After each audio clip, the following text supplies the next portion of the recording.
for joining in. I see Svetlana is here. So my humble obeisances to you as well as to Naradi. Of course, I've said that to Rafaela and Bhagwan Narada Prabhu and to anyone else who may join online.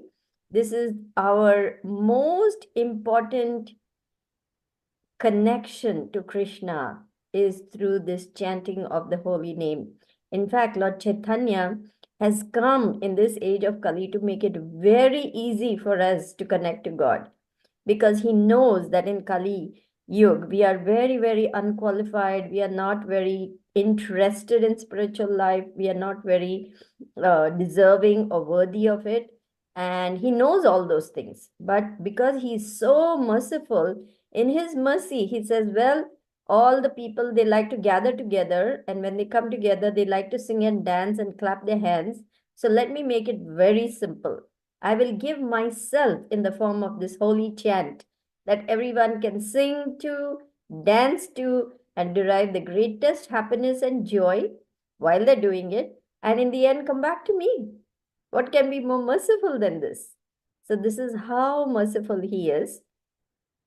And the embodiment of his compassion is our Srila Prabhupada, who is an empowered avatar, actually. He's a Shaktavesh avatar of the Lord who has come in order to preach this mission of Krishna consciousness and save all the human souls from gliding down into the animal species of life. Because guess what? Today, sinful activities are considered normal. People don't even know that they're doing something wrong. They just think this is normal. Drinking, eating meat, drugging, illicit sex, this is all normal. There's nothing wrong with it. But actually, these are the pillars of sinful life. And therefore, when we come to Krishna consciousness, we tell everybody, hey, don't do these things. These are not good for you. Instead, chant Hare Krishna and you will be genuinely happy. In fact, Prabhupada coined this chant and be happy. Why? Because now you're connecting to the source of all happiness, Krishna. Krishna is Satchit Ananda Vigraha. That's Sanskrit for eternal, full of knowledge, and full of bliss. That's our Supreme Lord Sri Krishna. So when Srila Prabhupada first came to the West, he knew that all the young people whom he was encountering were looking for something. They were looking for something to satisfy their hearts and souls, which they were not getting through their standard American lifestyle way of life, because they had experienced everything. They had experienced having a lot of money, big houses, big cars, big swimming pools, big this, big that. And still there was a dissatisfaction. And they were also against the war that America had waged against Vietnam. Many of them were being drafted and they didn't want to go to that war and fight and give up their lives. So there was a big unrest going on at the time when Srila Prabhupada landed. It was actually the perfect time. Krishna's timing is always perfect. And when he landed and he met these disenchanted youth, they were all eager to learn more about something genuine. And they could see that he was a genuine holy man because Prabhupada is a pure devotee of the Lord and everything he does is pure and perfect. So whatever he did and whatever he said resonated so deeply because here is the pure devotee speaking to them. In the beginning, Prabhupada didn't give any rules, regulations. He just said, just come and chant with us and just hear what I have to speak. So he had this little signboard, Monday, Wednesday, Friday, 7 a.m. to 8 a.m. class, like that, small gathering of people coming together and hearing the philosophy. First, he would begin with kirtan, and then he would speak, and then he would take questions and answers. And then he started cooking for them. So those love feasts which he cooked, those were just so wonderful that people were hooked onto that Krishna Prasadam and they kept coming back for more. And slowly, slowly, slowly, as they began chanting, they started giving up their bad habits and they started becoming pure and clean and happy. They actually began to feel peace in the beginning, and then they began to feel genuine happiness in chanting this Hare Krishna Maha Mantra. And so They continue doing that. And today, some of them are our GBCs, sannyasis, gurus, senior devotees in our movement who have been there for the past 40, 50 years in Krishna consciousness. And they are very elevated people because they have been practicing that philosophy for a long time. And we can see the results. There's a saying, you can judge a tree by its results. By its fruits. Similarly, we can judge an action by the result it produces. So, if these people who have been chanting for so many years can become pure, why can't we become pure? We can. All we have to do is keep trying and never, ever give up. That's the key, actually, in Krishna consciousness of never ever giving up, no matter how difficult things become. We never give up the chanting of the holy name. Why? Because there is no wow like chanting the holy name. I'm going to share with you the beautiful words. Let me see if I can share screen. Can I? Okay. Can you give me share screen ability, Narad Prabhu, so that I can share with you Sure. this very beautiful words from Sharanagati by Bhakti Vinod Thakur, where he says, Okay, there there you is go. no wow like chanting the holy name. There is no knowledge that comes superior to it, no meditation that comes anywhere near it. Okay, here we go. I've prepared a few pages just to share because this is so beautiful. Can everyone see? Yes. Okay, great. There is no vow like chanting the holy name, no knowledge superior to it, no meditation that comes anywhere near it. It gives the highest result. No penance is equal to it, and nothing is as powerful as the holy name. Chanting is the greatest act of piety and the supreme refuge. Even the words of the Vedas do not possess enough power to describe its magnitude. Chanting is the highest path to liberation, peace, and eternal life. It is the pinnacle of devotion, the heart's joyous proclivity and attraction, and the best form of remembrance of the Supreme Lord. The holy name has appeared solely for the benefit of the living entities as their Lord and Master, their supreme worshipful object, and their spiritual guide and mentor. In spite of the influences of Kali Yuga, whoever continuously chants Lord Krishna's holy name, even in sleep, can easily realize that the name is a direct manifestation of Krishna himself. Srila Bhaktivinoda Thakur in Sharanagati, quoting from Agni Puran. So you see now why we Hare Krishnas keep asking everyone, please chant, please chant, please chant, because it is supremely powerful. Now I'm going to take you to this particular verse of Srimad Bhagavatam, which gives us a complete picture of how wonderful the holy name is. Um, I don't know whether you are familiar with Sanskrit. Maybe we'll just read the English translation. It's okay. So, Narad Prabhu, would you like to read the English translation for us? Sure. Let me minimize my window. Therefore, it should be understood that one is easily relieved from all sinful reactions by chanting the holy name of the Lord and chanting of his qualities and activities. This is the only process recommended for relief from sinful reactions. Even if one chants the holy name of the Lord with improper pronunciation, he will achieve relief from material bondage if he chants without offenses. Ajamila, for example, was extremely sinful, but while dying, he merely chanted the holy name. And although calling his son, he achieved complete liberation because he remembered the name of Narayan. Want to Haribo, do purport too, beautiful. or leave it there? Um, yes, please also continue with the first paragraph of the purport. Sure. In the assembly of Raghunath Das Goswami's father, Haridas Thakur confirmed that simply by chanting the holy name of the Lord, one is liberated. even if he does not chant completely inoffensively. Smarta Brahmanas and Mayavadis do not believe that one can achieve liberation in this way. But the truth of Haridas Thakur's statement is supported by many quotations from Srimad Bhagavatam. In his commentary on this verse, for example, Sridhar Swami gives the following quotation: Sayam pratar gurnan bhaktya dukha gramad vimuchyate.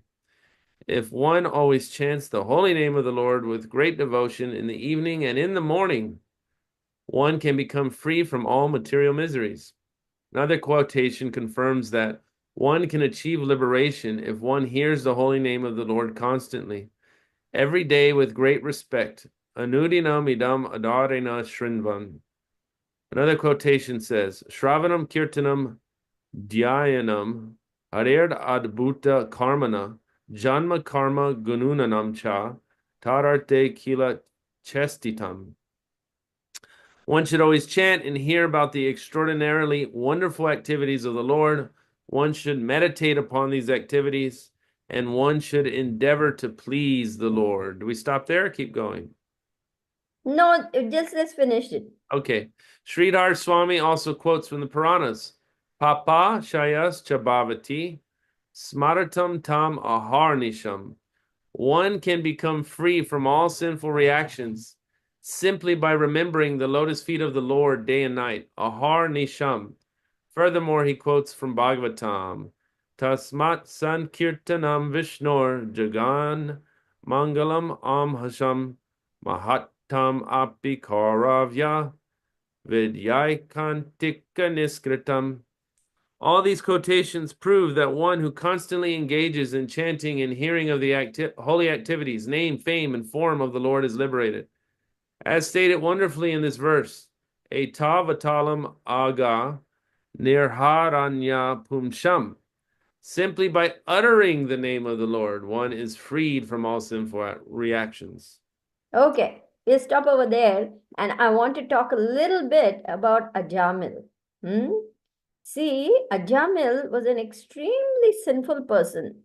Though as a young man he was trained to be a pure Brahmin, he fell into very bad ways and got attracted to a prostitute maidservant, and then he married her.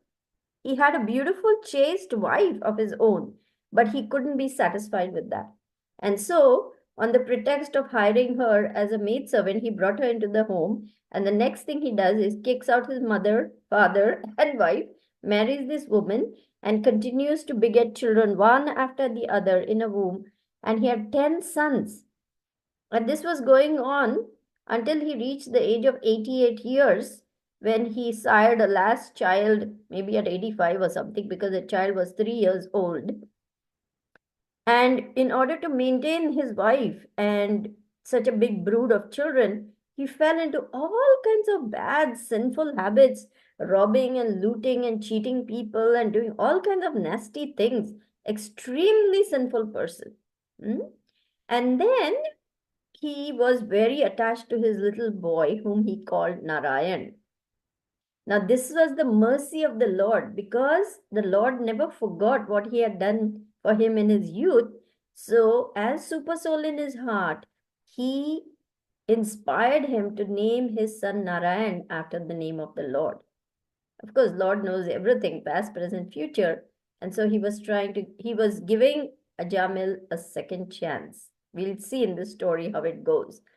So then the time came when he was 88 years old, and he suddenly saw the Yamadutas coming to take him to the kingdom of Yamaraj.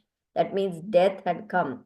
And they were extremely fearful looking, with horns and fearful eyes and fang-like teeth and claws and clubs and maces and hairy bodies all covered over, eyes red like molten lava. He was so terrified that just seeing these personalities, he called out his little boy's name, Narayan, in great fear. Now he was thinking of his little son because he got so fearful seeing them. But because he uttered the name of the Lord in a helpless way, He uttered the name of the Lord in a very helpless way, without offenses, it is said. It was at the level of nama bhas, which I will explain to you later what that means. Immediately, the Vishnu Dutas, that means the messengers of Lord Vishnu, came in that instant and said to the Yamadutas, "You cannot take him to Yamaraj." Why? Because he has chanted the name of Lord Narayan. All his sins of all his millions of lifetimes, not just this lifetime, have been completely wiped out, and he has become liberated simply by that one utterance of Narayan. This is how powerful the holy name of the Lord is. So you cannot take him. So then there ensued an argument, actually, a Shastric argument, where the Yamadutas were trying to prove that they had the right to take him. And the Vishnu Dutas said, "Alas, how can you, discount what this man has done by calling out the name of the Lord? He is completely absolved himself of all crimes and all sinful reactions, and you have no right to touch him." And so that's how he was left to again resume his life. But now he had got the message. He understood that it was the Vishnu Dutas who saved him because he uttered the name of Narayan. Immediately he repented for his criminal way of life. He went to Haridwar or Rishikesh or one of those holy places, engaged in the devotional service of the Lord completely and purely, attained perfection, and went back to the spiritual world. So, just by chanting one name, Narayan, even after committing so many sinful activities, he was completely liberated. Hmm? So, what to speak of someone who is now trying to become a devotee? Just think how wonderful it is that those people who are chanting the holy name of the Lord with love and devotion, what relationship they are building with Krishna, who's hearing what they are saying and who's pleased to accept their devotional service.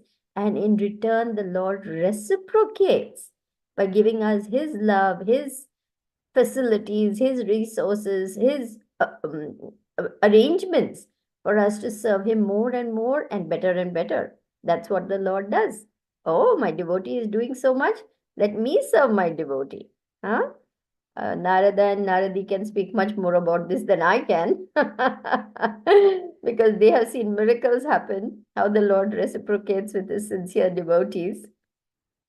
So, this is the beauty of chanting the Lord's holy name and calling out to him like the genuine cry of a baby for its mother.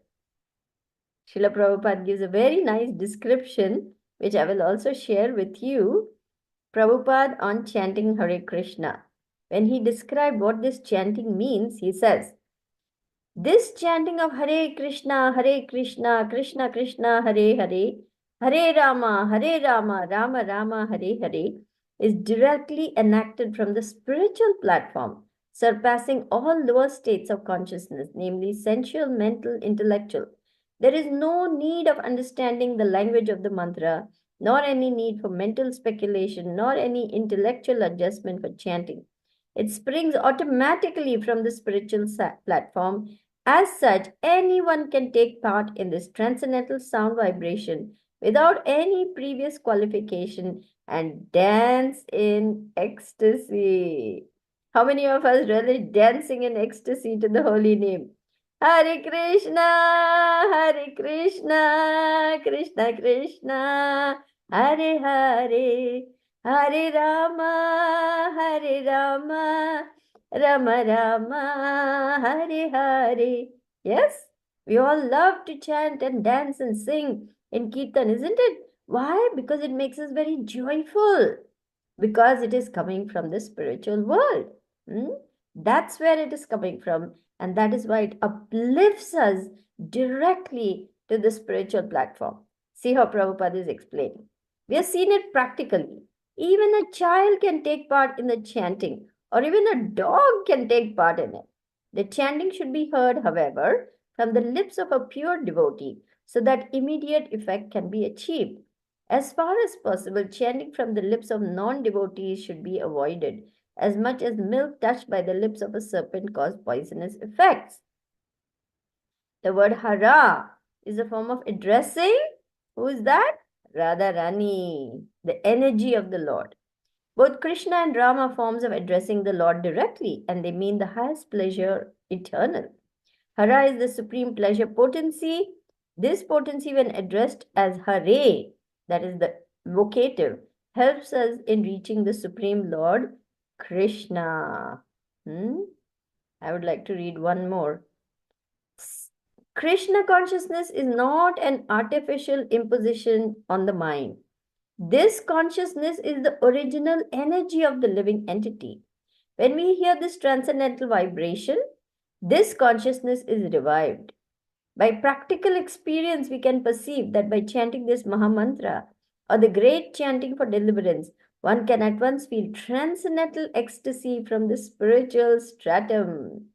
When one is factually on the plane of spiritual understanding, surpassing all lower stages, one is situated on the transcendental plane. So, how should one call out? How should one call out to the Lord? Srila Prabhupada explains that we need to call out to the Lord just as a child calls out to its mother. Why? Because we have lost our connection to Krishna. The three words, namely Hara, Krishna, and Rama, are transcendental seeds of the Maha Mantra, and the chanting is a spiritual call for the Lord and his internal energy, Hara, for giving protection to the conditioned soul. This chanting is exactly like a genuine cry by the child for the mother. Mother Hara helps in achieving the grace of the Supreme Father Hari or Krishna, and the Lord reveals himself to such a sincere devotee. So, guess what? We become more and more dear to the Lord, and we become more and more close to the Lord. We fall in love more and more with Krishna, and we become happier and happier and happier. Stay high forever. In the 60s, those people who had first joined Srila Prabhupada were looking for a high. And they were trying LSD, they were trying marijuana, they were trying this and that, and so on. So when they found this Hare Krishna Mahamantra and how you can keep floating high forever, they coined this term, stay high forever and don't ever come down. And that's what happens to us as we keep practicing this Hare Krishna, Krishna Krishna, Hare Hare, Hare Rama, Rama Rama, Hare Hare. Slowly, slowly, slowly, we will find ourselves becoming more and more peaceful, less and less affected by the material energy, and more fixed in our loving relationship of serving Krishna, which is who we really are. We are nothing but servants of Krishna. In other words, we are regaining our original joyful, blissful stage of loving service to Krishna. This is the beauty of chanting Hare Krishna, and the proof of the pudding is in the eating. As George Harrison said, how will you know what this is? Proof of the pudding is in the eating. That means you must try it, and then you will find how wonderful it is. And I'm sure you've discovered that by now. Otherwise, you wouldn't be here. Yes. So this is the most wonderful gift because it is coming from the spiritual world. Golokir Prema Dhan Hari Nam Sankirtan. The meaning of this is the Prem Dhan, the gift of love, the treasure of love coming from the spiritual world, which is called Golok Vrindavan, is this Harinam Sankirtan. Lord Chaitanya has garlanded the whole material world with this prema, Krishna prema, through this Hare Krishna, Krishna Krishna, Hare Hare, Hare Rama, Rama Rama, Hare Hare. So now there's a very beautiful song which I'm going to sing for you, and it is called Madhuram Madhurebhyopi. Now, before we sing it, I would like to first share with you the translation. Can everybody see my translation? Maybe I should do share screen again, huh? Share screen, please. Yes, okay. Madhuram Madhurebhyopi Such a beautiful song. Okay, Svetlana, would you like to read the translation for us? Sure. Give me 1 second to. Okay. More sweet than all other sweet things, more specious than all our other specious things. The greatest purifier of all purifying things, the holy name of the Sri Hari alone is everything. 2. The entire universe, from exalted Brahma down to the lowly clump of grass, is a product of the illusory energy of the Supreme Lord. The only thing that is reality, reality, again I say reality, the holy name of Sri Hari alone is everything. That person is a true preceptor, or a true father, a true mother, and a true friend, also only if they teach one to always remember. The holy name of Sri Hari alone is everything. There is no certainty when the last breath will come and put an abrupt halt to all one's material plans. Therefore, it is wise to always practice chanting from very childhood. The holy name of Sri Hari alone is everything. Lord Hari eternally dwells in that place where truly exalted, spiritually advanced souls sing in the mood of pure devotion. The holy name of Sri Hari alone is everything. Aho, what a sorrow, what a great sorrow, more painful than any other misery in the world. Mistaken is a mere piece of glass. The people have forgotten this jewel. The holy name of Sri Hari alone is everything. It should be heard again and again with one's ears. It should be uttered over and over with one's voice. It should be perpetually sung and you. The holy name of Sri Hari alone is everything. It makes the entire universe seem insignificant as a blade of grass. It splendorously reigns supreme over it, all overall. It is full of internally conscious divine ecstasy. It is supremely pure. The holy name of Sri Hari alone is everything. Haribol. Thank you. So you see, more sweet than all other sweet things, more auspicious than all other auspicious things, the greatest purifier of all purifying things. The holy name of Sri Hari alone is everything. So there's a very beautiful bhajan, and it goes like this. मधुरं मधुरेभ्योऽपि मङ्गलेभ्योऽपि मङ्गलं पवनं पवनेभ्योऽपि हरिर्नाम हरिर्नाम हरिर्नामैव केवलम् हरिर्नाम हरिर्नाम हरिर्नामैव केवलम् अब्रह्मस्तम्भपर्यन्तं सर्वमयमयं जगत् सत्यं सत्यं पुनः सत्यं हरिर्नाम हरिर्नाम हरिर्नामैव केवलम् स गुरु स पिता चापि स माता बन्धवोऽपि स शिक्षये चेत् सदा स्मर्तुं हरिर्नाम हरिर्नाम हरिर्नामैव केवलम् हरिर्नाम हरिर्नाम हरिर्नामैव केवलम् निश्वसेन हि विश्वसा कदरुद्धो भविष्यति कीर्तनीयमतो बल्यात् हरिर्नाम हरिर्नाम हरिर्नामैव केवलम् हरिर्नाम हरिर्नाम हरिर्नामैव केवलम् Hari sada vase tatra yatra bhagavad jana gayanti bhakti bhavena Hare Nama Hare Nama Hare Nama Kevalam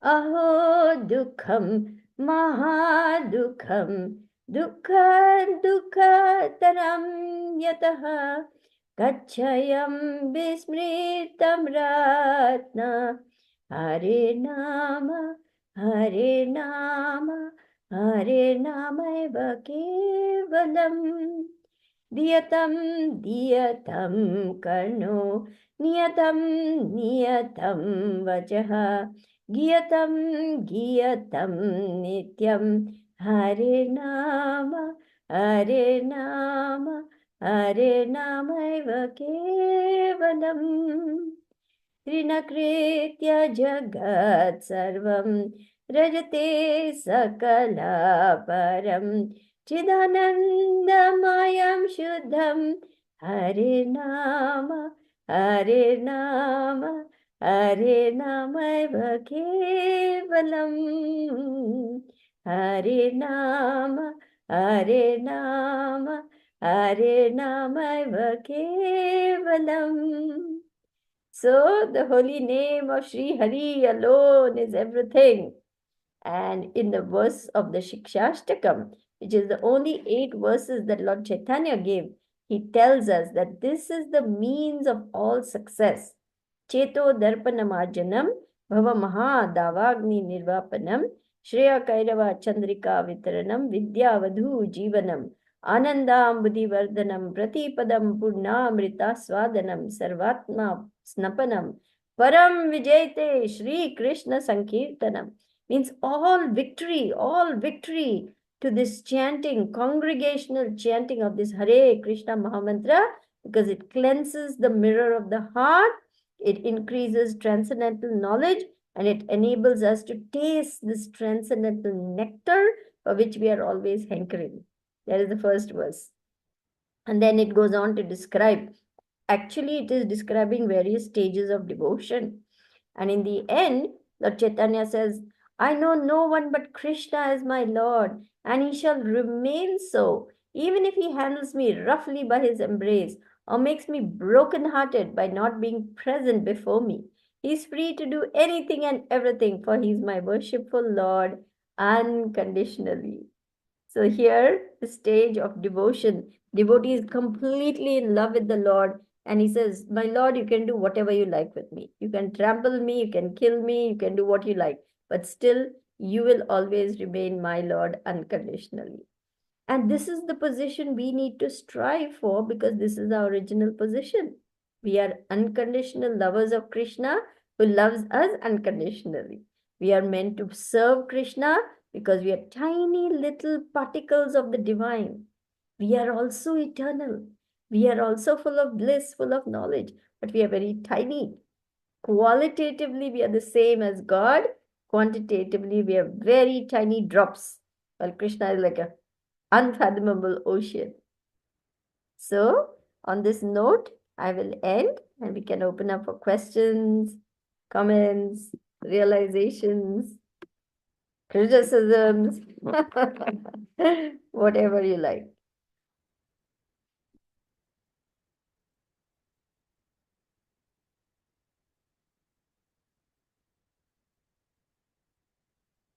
You're on mute, Bhagwan.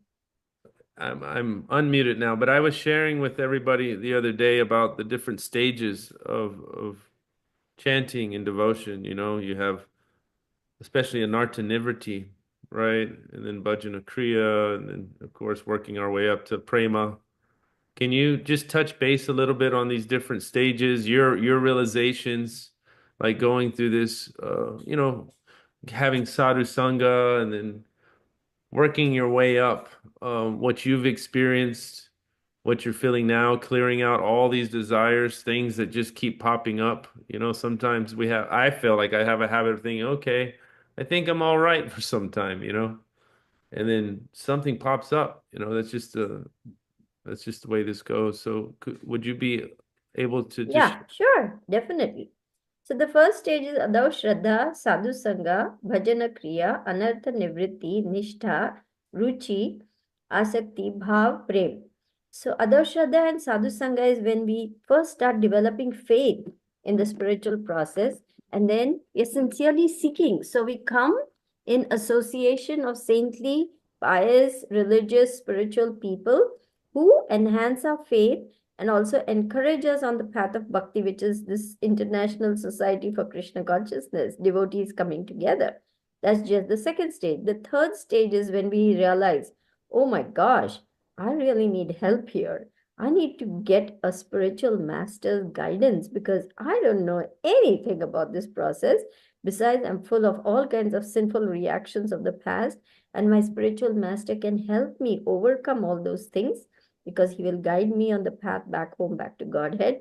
We start hearing maybe one particular, we hear different people, but we start getting attracted to hearing classes from this particular guru or that particular guru, and then we get more and more attracted to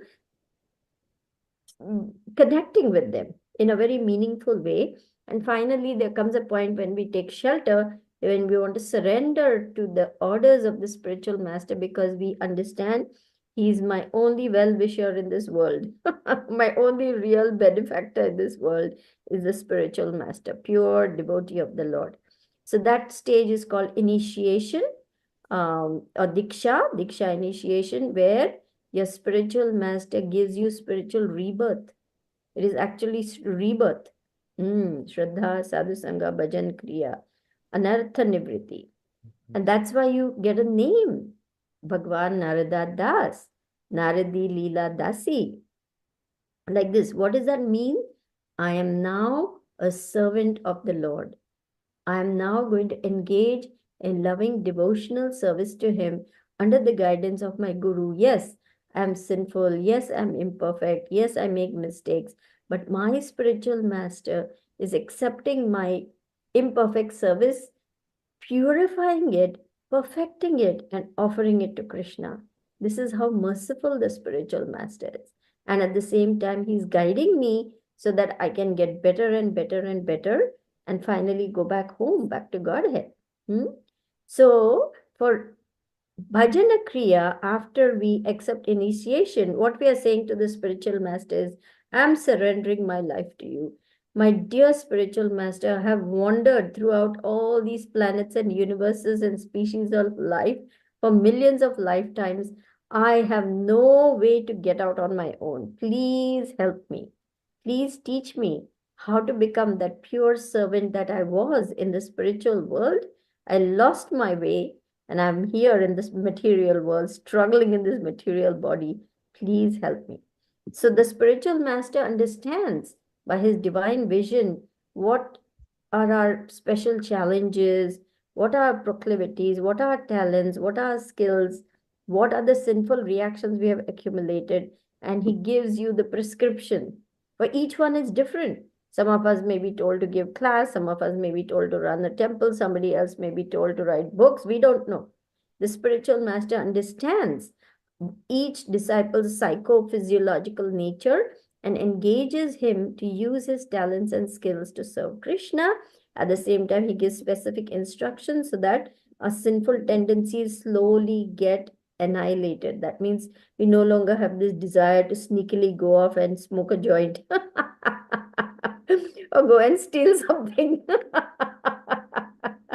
Though occasionally we may have, lapses, So we'll say, oh my God, I can't give up coffee. And then you think, oh, I'm chanting now, I don't need coffee. And then you go and meet all your friends and they're having a jolly good time. And they say, come on, have a cup of coffee. And then you drink coffee. And then you think, oh no, I'm not supposed to drink coffee.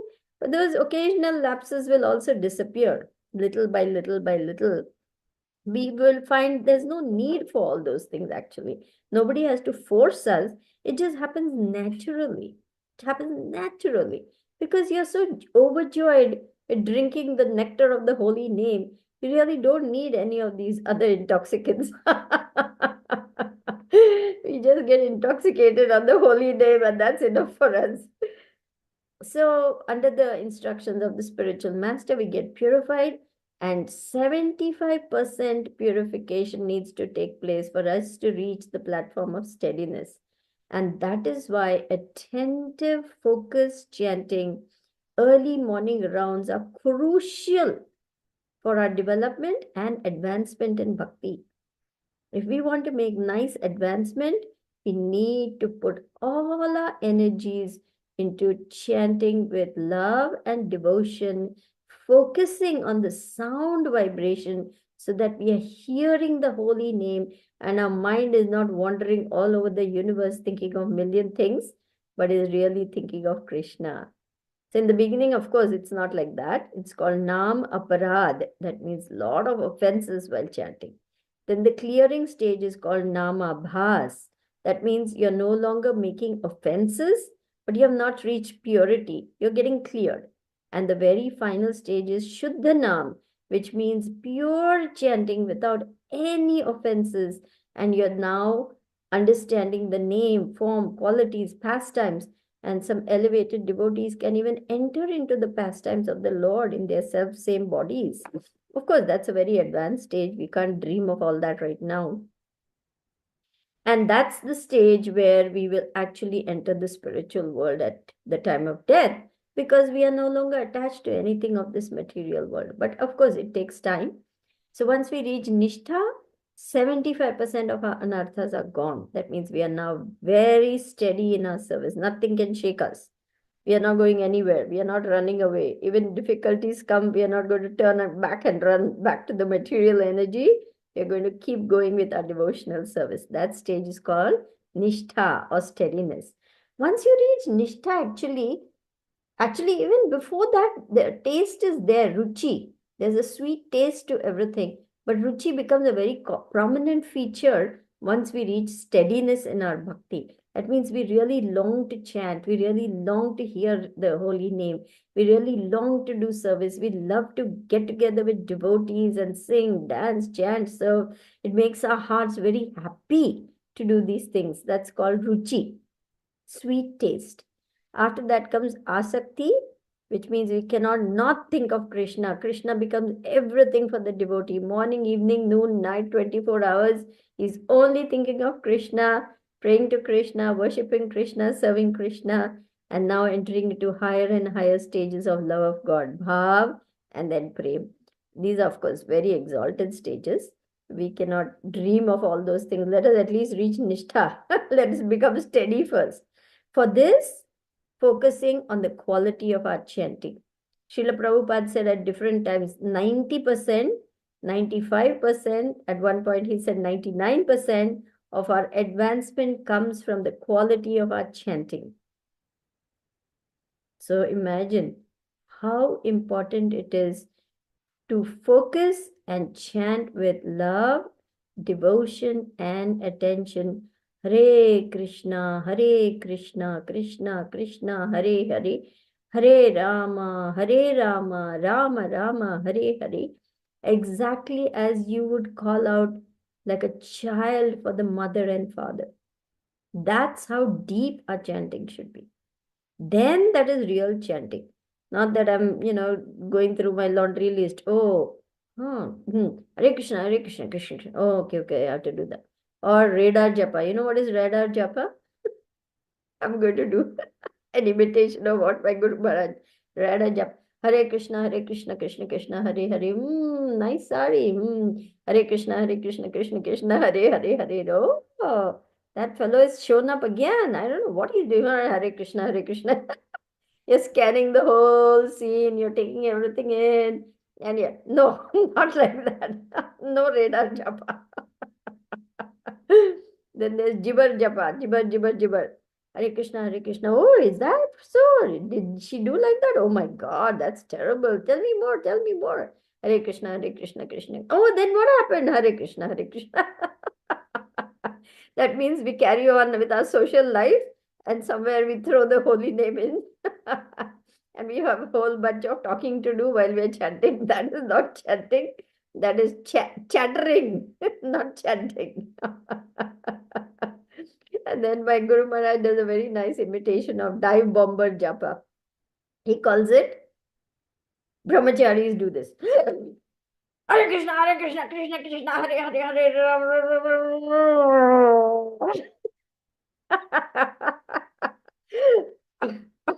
Hare Krishna, Krishna Krishna, Hare. That's time for japa. So we don't do all these kinds of japa. We really chant with our hearts because this is a person and he's the supreme person. If the president of your country walked into the room, would you just be like casual about it? No, you'd be jumping up and you'd be all alert and you would say, "Oh, Mr. President, please sit. What can I get for you?" Like, now God himself is asking you to connect with him through chanting, but our minds are all over the place, isn't it? So we have to be very careful because we are dealing with God. So chanting has to become very focused, very attentive. That is good quality chanting, and that will help us to overcome all these nasty habits we have for millions of lifetimes. They may be small, they may be big, they may be in between, but we all have bad habits that have come with us for so many lifetimes. Procrastination. I'm talking of myself, delaying things, postponing things, not doing things on time, forgetting things. I still have, a whole bunch of things I'm dealing with because you asked me about realizations. I'm sharing that I would like to overcome all these things, but I need to really chant and pray to the Lord to give me the intelligence to overcome all these things. So that quality chanting comes from by practicing. Like anything else which needs practice, even our chanting needs to be practiced properly. So for that is posture, prayer, and pronunciation. 3 P's. Posture is you sit straight, not slouching, not lying down, not twisting all over the place. No, your spine should be straight. Prabhupada says, sit properly. So we all sit straight, with the spine straight. Posture. Prayer is now you're going deep within your own heart and saying, Krishna, this is my time with you, Krishna. I don't want to think of anything else. I don't want to do anything else. I really want to tell you how much I'm longing to come back to you. Please accept me.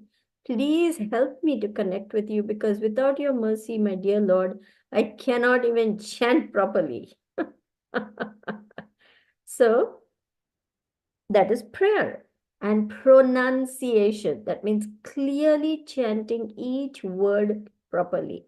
Hare Krishna, Hare Krishna, Krishna Krishna, Hare Hare, Hare Rama, Hare Rama, Rama Rama, Hare Hare. What we tell Hare Krishna, Krishna. You want to hear a joke?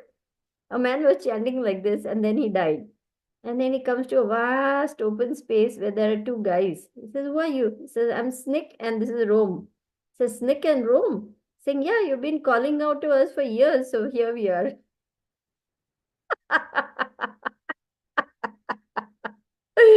So we better call Krishna and Ram and not Snick and Rome.